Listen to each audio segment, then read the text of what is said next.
ধর্মীয় সংখ্যালঘু নির্যাতনের কাল্পনিক অভিযোগ এনে ভারতের ত্রিপুরা রাজ্যের আগরতলায় অবস্থিত বাংলাদেশের সহকারী হাইকমিশন প্রাঙ্গণে হামলা ও ভাঙচুর চালায় হিন্দু উগ্রবাদীরা। এ সময় তারা বাংলাদেশের পতাকা ছিঁড়ে ফেলে, ভবনের সামনে থাকা সাইনবোর্ড ভেঙে আগুন ধরিয়ে দেয়। এর প্রতিবাদে সন্ধ্যা থেকে উত্তাল হয়ে ওঠে ঢাকা বিশ্ববিদ্যালয় ক্যাম্পাস।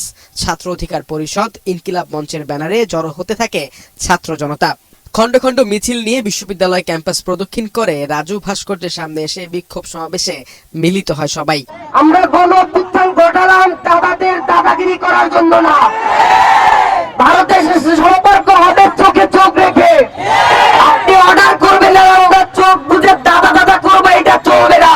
আপনারা বাংলাদেশকে নিয়ে খেলবেন, আমরা সেভেন সিস্টারকে নিয়ে খেলবো। যে দিল্লিতে খুনি নয়, সে দিল্লির সাথে কোনো বন্ধুত্ব নয়। বিক্ষোভ সমাবেশে ভিন্ন মাত্রা যোগ করে ঢাকা বিশ্ববিদ্যালয়ের জগন্নাথ হলের শিক্ষার্থীরা। বৈষম্য বিরোধী ছাত্র আন্দোলনের ফ্রন্ট লাইনাররা যুক্ত হন বিশাল মিছিল নিয়ে। জগন্নাথ হল নাকি ভারতের দালাল? জগন্নাথ হল যদি ভারতের দালাল হয়ে থাকে, তাহলে জগন্নাথ হল থেকে কেন আজকে এত বড় মিছিল এখানে আসলো? এই বাংলাদেশের সকল নাগরিকের নিরাপত্তা দেওয়ার জন্য বাংলাদেশের সরকারই যথেষ্ট।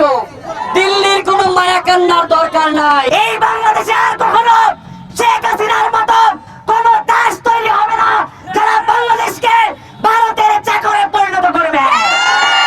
এই বাংলাদেশে আর কখনো কোন শেখ হাসিনা তৈরি হতে দেওয়া হবে না। বাংলাদেশের সম্প্রীতি আগে যেমন বজায় ছিল, এখন আরো তার চাইতে বেশি বন্ধন সুদৃঢ় হয়েছে।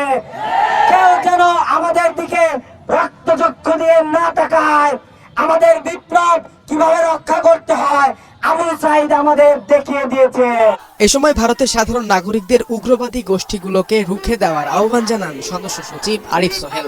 ভারতের জনগণ, আপনাদের সাথে আমাদের কোনো দুশ্মনী নাই।